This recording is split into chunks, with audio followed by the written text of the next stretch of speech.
काही राहिलं तर नाही ना? मित्रांनो, जीवनामध्ये खूप काही मिळवलं असलं तरी आयुष्याच्या प्रत्येक टप्प्यावर पुढे जात असताना नेहमी एक प्रश्न सर्वांनाच पडतो. काही राहिलं तर नाही ना? काही राहिलं तर नाही ना? वर्षभराच्या पोराला बाईच्या हवाली टाकून जॉबसाठी जाणाऱ्या आईला ती बाई जेव्हा विचारते, "पर्स, चावी घेतली ना? काही राहिलं तर नाही ना?" ती आई कशी सांगेल, की ज्याच्या भविष्यासाठी एवढा आटापिटा चालू आहे, तोच तर राहिलाय. खूप आशेने आई-बापाने पोराला शिकवलं. पोरगा परदेशात सेटल झाला. नातू जन्माला म्हणून आजी-आजोबा टुरिस्ट व्हिसावर गेले. 3 महिने झाल्यावर निघताना पोरगा सहजच बोलून गेला, "सगळं चेक करून घ्या. काही राहिलं तर नाही ना?" काय उत्तर द्यावं त्यांनी? काय सांगावं त्या म्हाताऱ्यांनी कळेनाच. आता मागे राहायला शिल्लक तरी काय राहिलं आहे? लग्न होऊन पोरगी वरातीसोबत निघून गेली, तेव्हा बापाला आत्या विचारते, "दादा, पोरगी काही विसरली नाही ना रे? काही राहिलं तर नाही ना?"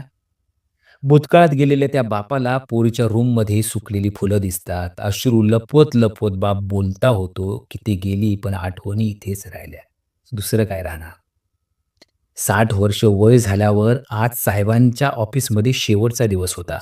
चपरासी बोलला, "साहेब, काही राहिलं तर नाही ना?"